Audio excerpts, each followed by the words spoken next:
Hi everyone, my name's Quinn, and I'm 40 years old. I have quite a story to share. It was supposed to be a joyful day, a family gathering to celebrate our wedding anniversary. My husband Oliver and I decided to invite some family members to our home. We planned to spend some time at a spa getting ready for the celebration while our friends and family decorated our home to make it look spectacular for this special occasion. It was a sweet idea, but my mother-in-law didn't think so. My relationship with her was strained despite my best efforts to get along peacefully. She was always determined to insult and belittle me. Our relationship felt like a battlefield, with Hannah relentlessly attacking my character and worth. Unfortunately, even this special day was no exception to her behavior. After Oliver and I finished at the spa, we were excited to enjoy the day with our family at home. I was a bit nervous about Hannah's potential antics, but hopeful that things would be better, at least on our anniversary. As soon as we walked into our home, I felt a strange chill in the air. Something was definitely off. Instead of being greeted with warm smiles, hugs, and confetti, our friends and family were giving us cold and strange looks. It turned out that these stares were directed only at me, and the harshest look came from my mother-in-law. "Oh, look, it's time to welcome the lovely couple," someone announced. "Hannah, is everything all right? You seem different today. Is something bothering you? What's going on, everybody? Is no one going to congratulate us on our anniversary?" I asked. "Oh, darling, I wish I could congratulate you, but we can't," Hannah replied. "Why not?" I questioned. "Because Quinn is a thief," she declared. "Excuse me." "You heard me. You're a thief," she repeated. "Mom, what's going on?" Oliver asked. "First she stole you away from me, and now she's stolen this house," she accused. "I what?" I was completely shocked. What was she thinking? "Mom, what are you saying right now? This is my home, Ollie, and as such, Quinn can't be here," she insisted. "What on earth is going on with you? Why would you say such an awful thing? I thought we would be welcomed kindly to enjoy our anniversary together, but clearly I was wrong. Your negative energy is ruining everything," I said. "Get over yourself, Quinn. You have no right to be upset. I'm the one who should be throwing a fit here," she retorted. "Mom, I'm not sure what's going on, but please let's talk about this somewhere private." Oliver tried to calm the situation. "No, don't bother. I've already told everyone here everything. I told them the whole truth, and they agree with me. They believe that this house is mine just as you promised me, Ollie," Hannah concluded. "I can explain everything, Quinn. Trust me," Oliver said. "What is there to explain? This house is mine, and I need to set some rules." "Quinn, you are no longer welcome here," Hannah declared. "What? What does this mean?" I asked, shocked. "You have two options. Leave this house right now or get a divorce and give me back my son. It's up to you," she said. I couldn't believe what I was hearing. How could she be so cruel? I looked at Oliver, who was just as bewildered as I was. "Listen, Mom, I want to salvage this day. It's supposed to be a great celebration, and I don't want your craziness ruining things." Oliver tried to reason. "Craziness? Well, I never," Hannah huffed. "The photographers and caterers are here for a short time. Let's all calm down, take some nice pictures, and enjoy some good food. We can talk about this later," Oliver suggested. Although tensions were high and it felt like Hannah and I were about to recreate a WWE SmackDown scene, I was glad Oliver tried to defuse the situation. We had paid a lot for the celebration, and we couldn't afford to waste it because of Hannah's outbursts. We went outside and tried to enjoy the setting. It was beautiful, with our wedding colors all around to remind us of our special day. The photographer captured moments of us playing games, eating, and enjoying each other's company. However, Hannah's scowling face often appeared in the background, dampening the mood. As the evening unfolded, Hannah's true colors showed more clearly. The icy glances and dismissive remarks were worse than ever. Despite my efforts to build a relationship with her, she pushed me away at every turn. I tried to heed Oliver's words and enjoy the event, but Hannah's negativity was hard to ignore. The rest of the family seemed to let go of the tension and enjoy the festivities, but Hannah remained distant. The celebration ended sooner than planned, partly due to the fiasco at the beginning. Despite this, Oliver and I managed to salvage some good moments, and overall, I had a somewhat decent time. But it was time to address the big issue. I approached Hannah about what happened earlier. "Hannah, I've tried my best to build a relationship with you. I've invited you to spend time together, but it feels like you're pushing me away. What have I done to deserve this hostility? I asked. You really don't get it, do you? Let me spell it out for you, Quinn. My son bought this house for me, not for you. You were never meant to be a part of this family, she said coldly. As I stood there absorbing her hurtful words, I remembered all the times her animosity had affected our lives. The snide remarks, the undermining comments, she always saw me as an outsider. Now, she believed this house was hers, giving her the right to treat me this way. There was one missing piece, Oliver. Hannah claimed he got the house for her, so we needed to involve him. We called Oliver, who was chatting with some relatives. He joined us, ready to address the situation. We need to talk about what happened today. Mom, that was not cool. Oliver started. What do you mean? You literally told me this house is mine, Hannah insisted. I have no recollection of telling you that, Mom, and you know it, Oliver replied. Oliver, you were drunk that night, but I'm sure you remember saying this house is mine and I could do whatever I wanted with it, she argued. Again, Mom, I don't know what you're talking about. Why would I give you this house? Oliver asked. Gee, I don't know. Maybe because you love me, she replied. Of course, I love you, Mom, but the way you tried to embarrass us this morning is not cool. Our anniversary, Hannah, Oliver said. Oh, don't you speak. Do you think you have a say in anything, especially on my property? I could call the police and get you kicked out for trespassing. I already told you, it's either you get out or you get a divorce, Hannah threatened. Mom, even if this was your house, which it isn't, why do you want Quinn out so badly? Oliver asked. Because she disgusts me. Just look at her. I don't want her here, Hannah spat. You don't want me here? Fine, let me pack my things, I said, feeling defeated. Babe, wait, Oliver pleaded. No, I'm sick of waiting. You're also to blame for this, Oliver. I don't know what your mother is talking about, I said, tears in my eyes. It seems like you've had a heavy hand in her feeling so entitled, I said to Oliver. And what's worse, you've been complicit in the abuse I've received from her and done nothing about it. What do you mean? What am I supposed to do? He asked, sounding exasperated. Cut her off. Get a restraining order, I replied. Hannah interjected. You think you can get rid of me so easily? You think Oliver would do such a thing to his mother? You must have lost your mind. Go and pack your things as you said. Chop chop. I began to walk away, furious with how my life had turned out. I had a witch for a mother-in-law and an idiot for a husband. Perhaps this was a blessing in disguise because I seriously needed to leave once and for all. As I walked inside the house, the pain and embarrassment from years of harassment began to flood through me, and my heart sank. That woman really did hate me, and I didn't even know why. I had poured my heart and soul into this marriage, trying to create a sense of unity and love, and now she gave me this stupid ultimatum. As someone who doesn't believe in divorce, it was very hard to even entertain that option, especially when leaving the house just seemed easier. I was sick and tired of all the noise. I had to leave, at least to keep whatever peace was left in this place. Tears streamed down my face as I packed my belongings. It was going to be a long night of weeping and packing, but I was determined to get it done ASAP so that I wouldn't have to see that woman's face for a minute longer. I made my way to the study room, collecting all of my documents, books, and files when I stumbled across the deed to the house. I was shocked and wondered why it was out in the open so casually and carelessly. But thank God it was because as I scanned the documents, I came across something very interesting.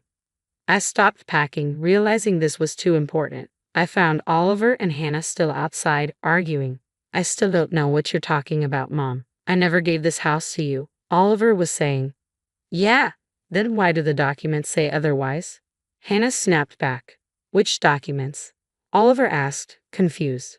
From a distance, I could see Hannah searching her purse for something but unable to find it. Are you looking for these? I held up the documents, making my presence known. She sent me a scowl, but I returned it with extra ferocity. She was so used to my nice demeanor, but I was done playing the nice guy. It was time for me to claim what was rightfully mine. You see, I've gone through these documents, and there's nothing that says you are the owner of this house. In fact, only Oliver and I's names are on the documents. What? That's impossible. Oliver told me. Hannah stammered. Whatever he told you clearly wasn't correct because I have the real papers right here. Go on, look for yourself. Read it and weep, I said, holding out the documents. Hannah snatched the papers from me and skimmed them viciously. searching over and over again for a hint or a glimmer of her name somewhere.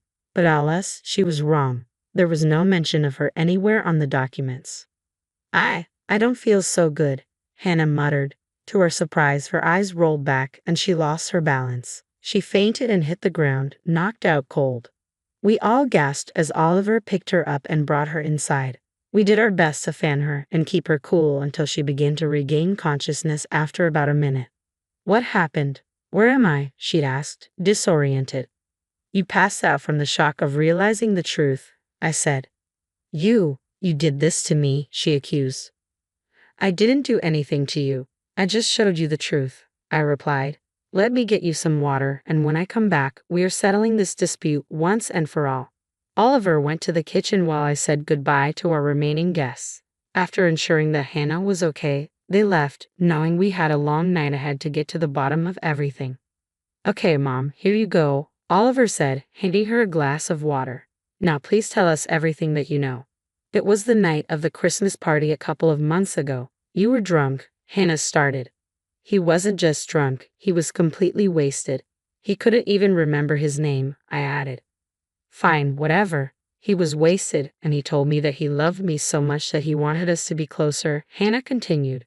Everyone says that when they're drunk, Mom, Oliver replied. Yes, I know, but you were talking about giving me gifts, she insisted. What gifts exactly? Oliver asked. You were promising to give me trips to the Maldives, Morocco, and Fiji. You also said you'd buy me a new air fryer. And you said you were gifting me this house, she explained.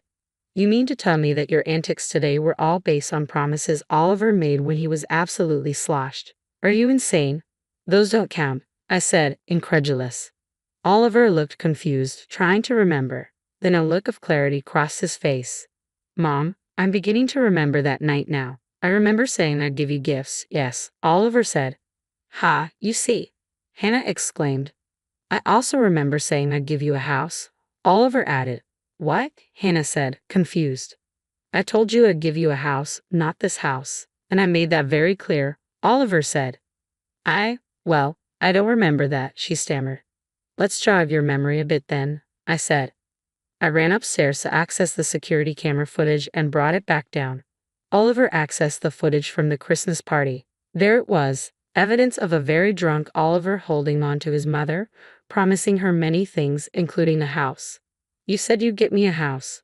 Will it be this house? Hannah had asked in the footage. No, not this house. Where would Quinn and I live? Oliver replied. You can take the other house, darling. I want this house, she insisted. I'll get you a house, okay? A house, Oliver repeated. And I'll make sure I put my name on the deed for this house, she had added. What? Oliver had asked, confused. Nothing, dear. I think you need to head to bed, she had said. We looked up from the iPad to see Hannah, looking very sheepish, like a child caught shoplifting. So what do you have to say for yourself, Hannah? I asked. Well, I can't. She stuttered. If you knew all along this was your plan, why were you so shocked that you fainted? I asked. Was that all part of your plan to garner sympathy and attention? Oliver added. You weren't even fast enough to catch her, Oliver. How could you let your mother fall to the floor? Hannah tried to deflect. I'd had enough of your antics, Mom. You've taken this way too far. You think it's okay to toy and manipulate people like that? Oliver said, furious. Ollie, baby, Hannah tried to plead. Built baby meat, you deliberately ruined our anniversary because you want this house. Well, you're never going to get it, Oliver declared. What about the other house? She asked, desperate. You're not getting that either. In fact, you're not going to get anything from me anymore. I'm removing you from my will, Oliver stated firmly. Hannah and I both gasped. It was shocking to hear Oliver so angry. He had never been this forceful before. Gwen, I am so sorry that I wasn't firm enough with my mother. I really didn't know her hatred ran this deep, Oliver said to me. Oliver, that's no way to speak to your mother, Hannah interjected. You're in my house, so shut up, Oliver snapped back. Babe, you don't have to apologize, I said. Yes, I do. I didn't do enough. But that changes right here, right now, Oliver insisted. Oliver kicked his mother out of the house. She was flabbergasted, not used to him standing up to her. Fueled by anger and disappointment, Oliver made the bold decision to remove Hannah from his will. The next day, he met with family lawyers to ensure the change was processed. It was a necessary step to protect our future and ensure justice was served. As the days unfolded, Hannah's bitterness and desperation became evident. She incessantly tried to reach out to Oliver, bombarding him with phone calls and messages. But Oliver remained resolute, determined to protect our marriage and put an end to his mother's manipulative behavior once and for all. Oliver, steadfast in his decision, ignored his mother's attempts to manipulate him once again. He vowed to shield me from any more malicious attacks orchestrated by Hannah or anyone else who dared to harm us. Meanwhile, I reveled in the newfound peace and security of our home. No longer did I have to endure Hannah's constant presence, her belittling remarks, or her attempts to undermine our happiness. The house became a sanctuary, a symbol of our triumph over her deceit. Hannah, on the other hand, found herself in a state of bitter defeat, soaking in the aftermath of her exposed lies. She was left to ponder the consequences of her actions. The house she once envisioned as her domain now stood as a monument to her deception, a fitting reminder of the price she paid for her treachery. In the grand scheme of things, justice had been served. Hannah had been stripped of her false sense of entitlement, while Oliver and I forged ahead, determined to build a future rooted in honesty, communication, compassion, love, and trust. Our bond grew stronger, fortified by the shared experience of overcoming adversity. As time went on, Hannah's attempts to reconcile were met with resolute silence from Oliver. He remained true to his promise of protecting me, ensuring that we could move forward without the looming shadow of her manipulations. It was a promise he kept with unwavering determination. Today, I find solace in the comfort of our home, the home that was meant to be a haven for us. Every corner holds memories of our love and resilience, serving as a constant reminder of the victory we achieved. Hannah's presence is nothing more than a distant memory, fading into the background as we embrace the life we have created. Oliver's resolve to protect me never wavered. He stood as a pillar of strength, shielding me from any potential harm that Hannah might still attempt to inflict upon us. He made it clear to her and to anyone who dared to question our unity that we were a united front, a force to be reckoned with. As the days turned into weeks and the weeks into months, Hannah's attempts to reconcile with us diminished. She slowly realized that her deceit and ill intentions had driven an irreparable wedge between us. The consequences of her actions had left a lasting mark on her own life, and she was left to grapple with the bitter aftermath. Meanwhile, our home flourished with love and laughter. The wounds inflicted by Hannah's hurtful words began to heal, replaced by an atmosphere of acceptance and support. Oliver's unwavering commitment to our happiness was evident in every action and every word. Together, we maintained this sanctuary, a place where we could thrive and grow, untouched by the toxicity of the past.